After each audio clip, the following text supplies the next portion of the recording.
Kapatid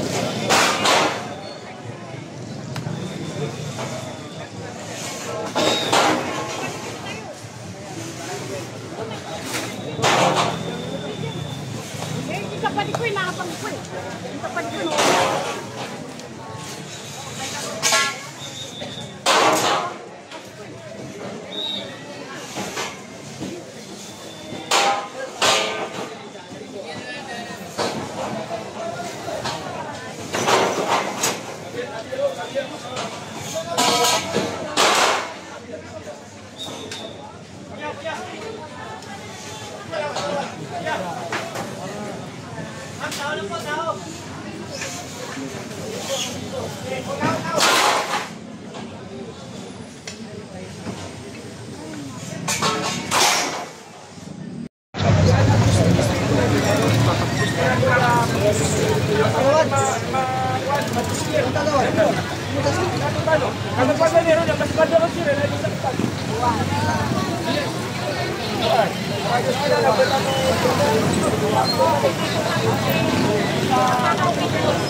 Matagal na daw pala ito.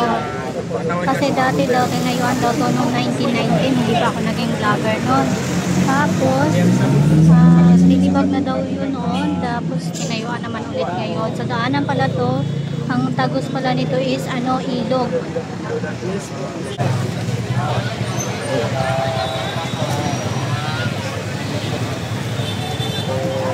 Sa amin lang, nilalaman namin yung munting karapatan na meron. Kasi tayo nga sinasabi, way back 2007 na demolish. So pinangakuan kami ng relocation. So up until now, madi-demolish kami ulit. Ngayon, di pa naipapatayo. So ang hinihiling po namin, bago kami demolish, may relocation. May mga pinatayo naman si mahal natin mayor, si Cocorel, ng mga condominium. Sana kahit doon man lang, ma-relocate natin yung mga kababayan natin, mga constituents natin.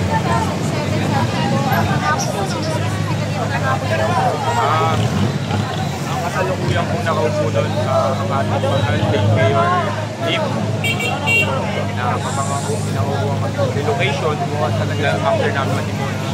So hanggang ngayon, may 2025 na, ngayon ako hindi ko nagpapatayo. Sana bago ma-demolish, sana hinihiling po namin. Marilungit po yung mga tao namin.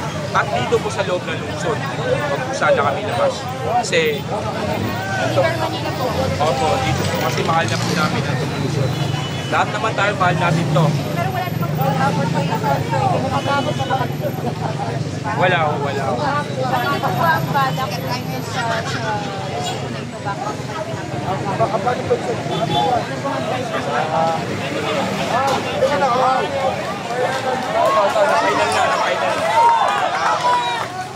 As for wala akong magsasabi doon.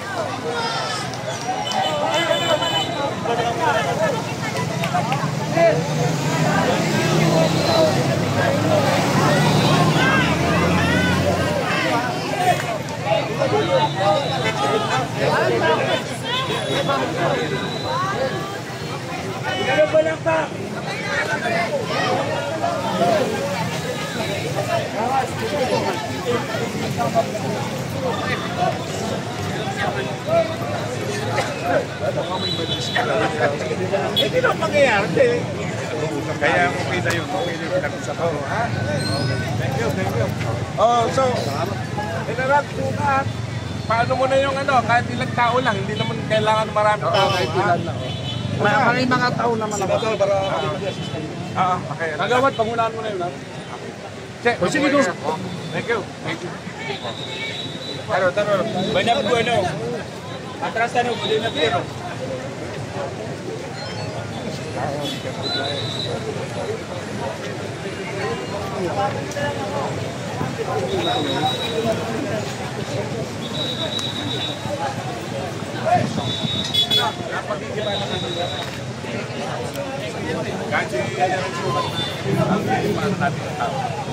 Tapos tayo, ano muna tayo?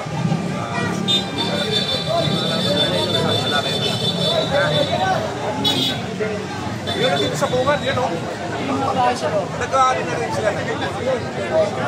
Kailangan nila ng tulong namin, nandito lang kami para maiwasan yung ano. Alam mo naman ito, dati na kasi itong nag-iba namin, kaya parang time ni nakasuhan pa kami dito sa Utuso.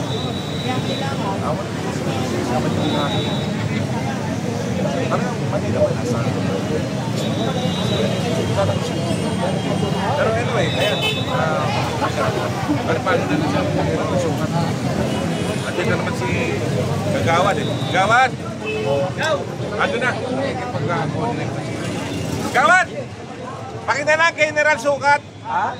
Boss, kami sa na lang papapasok. Para yung voluntary, ano? Opo. Okay. Sabi niya lang, ano pala, kaya ako lang sasama. Sige. Thank you. Sige nga.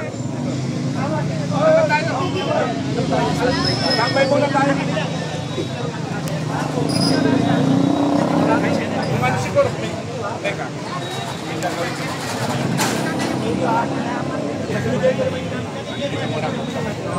Hindi, ano na. Sabihin ko ngayon.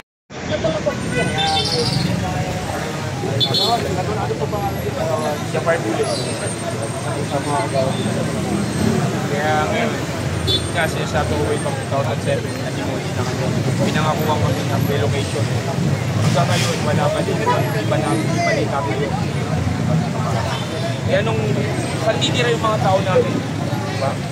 Kaya ngayon, kung masisira ulit, paano sila sila matutulog? Kaya ngayon talagang inalaman po namin ito. Sana madinig po nila sa namin, hinihingi namin na no relocation o demolition. Lahat naman po wala kami magagawa kung yun naman talaga yung batas. Pero ang hinihingi po namin, yung pampalit sa mga nasirang bahay. Nagkawad nilang po yung nakatira sa ilang pamilya po yung nakatira. May konti lang naman ito. Mga nasa Pinakakabata na sa ulam, sir. Ano yung kagawad kapag nabigyan kayo ng hukuman sa labas ng Maynila? Hindi. Alam mo naman, ito ang capital city ng bansa. Dito yung kabuhayan. Dito na pinarabaho. Nakilipat ako sa ibang lugar. Paano na yung mga trabaho nila? Paano na yung nag-aaral sa Luzon? So magsisimula ulit sila, di ba? Kung sana mabigyan kami dito sa around area na to ng kabahay nila, mas maganda. Pero kung bibigyan kami sa mga urban area na malayo sa syudad, napakasakit yun.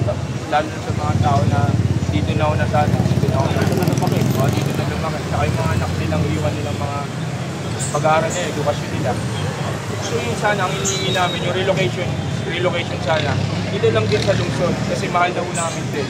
Dito na ho kami pinanganak, dito na ho kami lumaki. Dito na ho kami mamamatay. Dito ka lagi naman po si General Sukat kasi Opo, sana opo. makuha sa magandang pong ano. Opo. Sana maganda ko yung kakasunduan. Ipo, Gawad, salamat po. Maraming salamat.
ng camera na yan?